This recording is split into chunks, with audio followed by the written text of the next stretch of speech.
Ahmed Shahzad had a question for Rashid Latif. So Ahmed, over to you. You can go ahead with your question. बस राशिद भाई एक छोटा सा मैं ये कह रहा हूँ कि साइम को ऊपर लेके आए ना बॉलिंग करने के लिए, तो बड़ी टीमों के खिलाफ भी यही प्लान होएगा और विल इट वर्क? यार नहीं किया तो मुश्किल में आ जाएंगे हम। देखो ये बहुत इंपॉर्टेंट सवाल है क्योंकि इंडिया के साथ इस बॉलिंग से मुझे थोड़ा सा डाउट हो रहा है। पूरी बॉलिंग से एक पेसर चाहिए होगा, तो एक स्पिनर बैठता है, अबरार या सुफियान, और ऊपर फिर बॉलिंग साइम से करवानी पड़ेगी क्योंकि आपको बचाना होगा। साइम से जो एटीट्यूड या जो मेंटल लग रहा है ये जाएंगे उससे, और शुरू में विकेट लेना थोड़ा सा साइम का अच्छी टीम के खिलाफ मुश्किल हो जाएगा। शुरू में आपको विकेट निकालनी होती है अगर गेम को रोकना है। T20 में ये नहीं इकोनॉमी रेट अच्छा हो गया तो हो गया, नहीं, विकेट गिराएंगे तो होगा पावर प्ले में। और अगेंस्ट इंडिया अभिषेक प्राइम फॉर्म में है, उसके बाद शुभमन गिल है, उसके बाद आप बॉलिंग बैटिंग देखी हुई है। हो सकता है ट्रिक कभी कभार चल जाती है, लेकिन अगर रियलिटी में देखते हैं तो गलत फैसला होगा ये। पाकिस्तान ने आइडियल बॉलिंग अटैक खिलाया नहीं खिलाया, हम आते हैं इस पॉइंट पे। अहमद कुछ कह रहे हैं आप? हाँ, मैं एग्री आपसे इसलिए करूंगा कि देखें बड़े मैच के अंदर प्रेशर बहुत ज्यादा होगा, तो बड़े बड़े जेन्युइन बॉलर्स जो है ना वो अपने पैरों में मारने लग जाते हैं। yes. तो कहीं ये ना हो कि वो प्रेशर और वो जो, क्योंकि एक दूसरे की आवाज नहीं आ रही, तो ये ना हो कि वो जो एक ही ओवर है वो मैं मैच में काफी पीछे ले रहे हैं शुरू के। सिकू भाई, एक और सवाल बैटिंग ऑर्डर से मुतालिक और पाकिस्तानी बैटिंग से मुतालिक। हारिस रऊफ को आज हमने प्रमोट किया, वो तीसरी नंबर पर आए, उन्होंने डिलीवर किया, 66 रन बनाए। हारिस रऊफ को आपकी क्या एडवाइस हो, मोहम्मद हारिस को आपकी क्या एडवाइस होगी? क्या उनको इसी तरह खेलने दिया जाए, अपने आप को एक्सप्रेस करने दिया जाए, या उनको कहा जाए कि बेटा थोड़ा सा सेटल डाउन हो जाओ? जैसे राशिद भाई कह रहे थे ओपनर्स को कि आप 1-2 ओवर खेल सकते हैं, इजाज़त होती है 1-2 ओवर सेटल होने की, क्योंकि आज भी आपने देखा जहां सेटल हो गए वहां पर बल्ले पर आना शुरू हो गई थी बॉल। देखो हारिस को तो इसलिए भेजा था ना कि पहले ओवर के अंदर साइम आउट हो गया था। अगर हारिस को दोबारा ही मौका मिले, वो जिस तरह, देखो एक जो प्लेयर जिस तरह खेलता है उसका जो क्रिकेट है उसको नहीं ब्लॉक करनी चाहिए। उसके जो शॉट्स हैं जिसपे वो छक्के मारता है उसको वही खेलने दे। उसको बोलेंगे कि आज 2 ओवर रुक जाना फिर बाद में मारना, तो उसका खेल खराब हो जाएगा। तो जो अगर उसकी बारी आती है फिर से, मुझे नहीं पता कि अगले मैच में फिर उसको ओपन कराएंगे या नीचे रखेंगे, आई हैव नो क्लू। अगर वो रखते हैं इसलिए कि उसने 50 किए, रिदम में है, हो सकता है उसको भेजें, वो इसलिए कि वो जब अटैक करता है तो फिर बॉलर भी सोचने पे मजबूर हो जाता है, उसकी लाइन भी खराब होती है।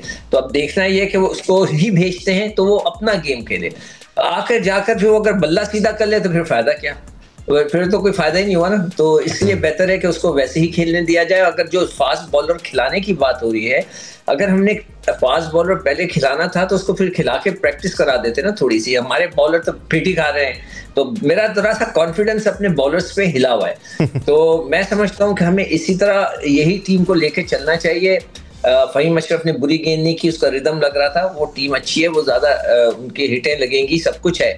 तो आपको इस चीज की तैयारी करनी पड़ेगी, ये इसी तरह खेलना है। और टॉस जीते तो मेरे ख्याल से इंडिया के खिलाफ पहले हम बॉलिंग कर लें तो अच्छा है, कि जो भी फायदा है इस पिच का उठा सकते हैं वो उठा लें। एक सवाल और बनता है इस पे कि फखर जमान का क्या स्टेटस है? मैं आ रहा था इसी पे। क्या नहीं मैं आ गया, पहले आ गया। बिल्कुल सर, 100 बिस्मिल्लाह।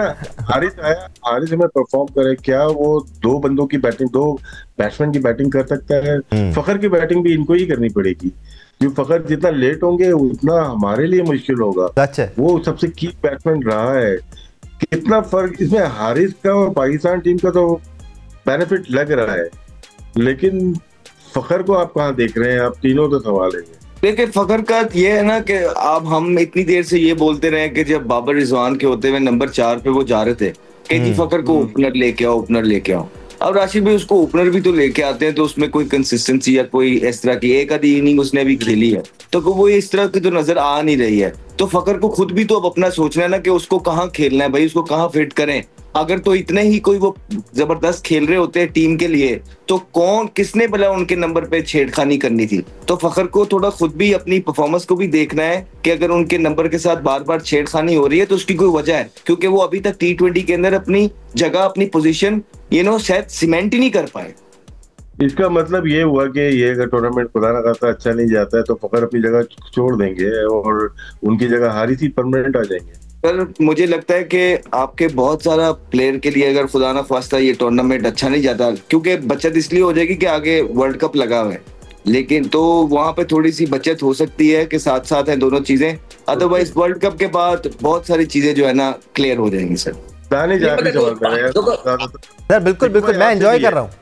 आगे जाके ना 18-19 मैचेस आ रहे हैं, T20 और वनडे बहुत सारे मैचेस आ रहे हैं। अभी फॉरेन ही है, साउथ अफ्रीका, श्रीलंका, अफगानिस्तान सब आ रहे हैं।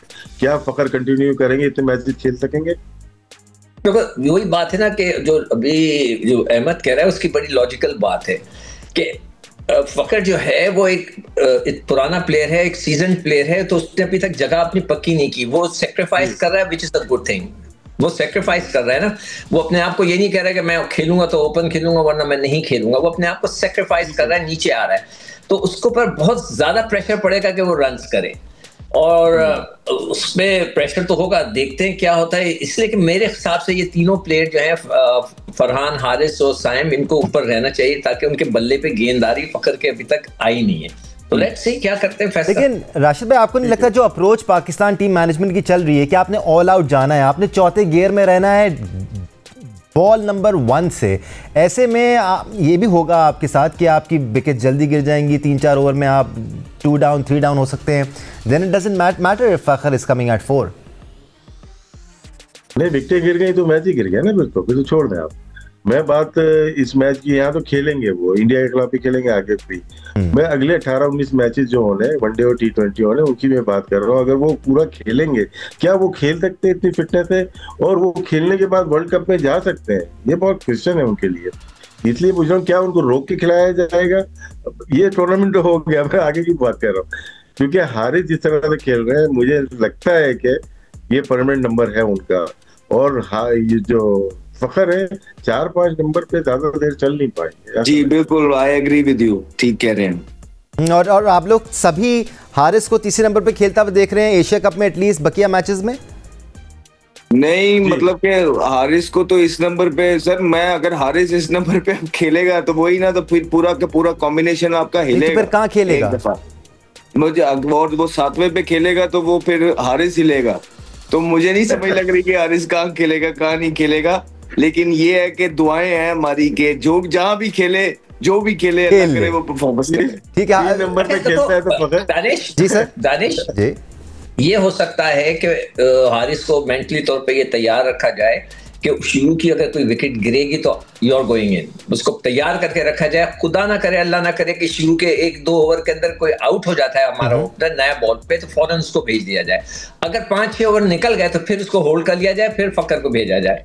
ये मैं समझता हूँ। आप ये कह रहे हैं कि फखर जमान से सर्कल का फायदा नहीं उठाया जाएगा, इसलिए मोहम्मद नहीं, अगर नहीं उठा सकते, नहीं, वो इस वक्त वैसे ही ऑलरेडी नंबर 3 पे खेल रहा है ना। अगर ओपनर्स आपका अपना जो ओपनर्स अगर 5-6 ओवर खेल जाते हैं तो उसका सर्कल का तो नहीं। मैं आपसे एग्री कर रहा हूँ इस बात से कि देखें, अगर अभी तक आके हमें फखर जमान पे यही यकीन नहीं आ रहा कि पहले 6 ओवरों में वो फायदा उठा सकते हैं, और हम ये कह रहे हैं कि भाई अगर एक आउट हो जाता है तो वो 6 ओवरों का फायदा उठाने के लिए हारिस को भेज दिया जाए, तो फिर हमने इतनी जो देर से 10 साल से उन पे इन्वेस्टमेंट की हुई है, तो या तो वो गलत थी या तो अब हम गलत कह रहे हैं। तो मुझे लगता है कि कई प्लेयरों को सिर्फ हम रेपुटेशन पे इतना ड्रैग कर देते हैं कि उनकी जगह पे और कोई प्लेयर ना खिलाते हैं और ना बनाते हैं।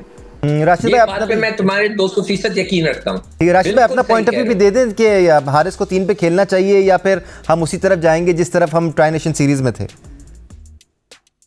3 नंबर पे हारिस खेलता है तो फखर को मुश्किल है, 7 नंबर पे हारिस खेलता है तो हारिस को खुद को मुश्किल है। ये है, हम कंप्रोमाइज टीम बन रही है। अभी भी हमने सुबह भी बात की थी दोपहर में, 10 प्लेयर ठीक है, एक प्लेयर की जगह अलग बनती है।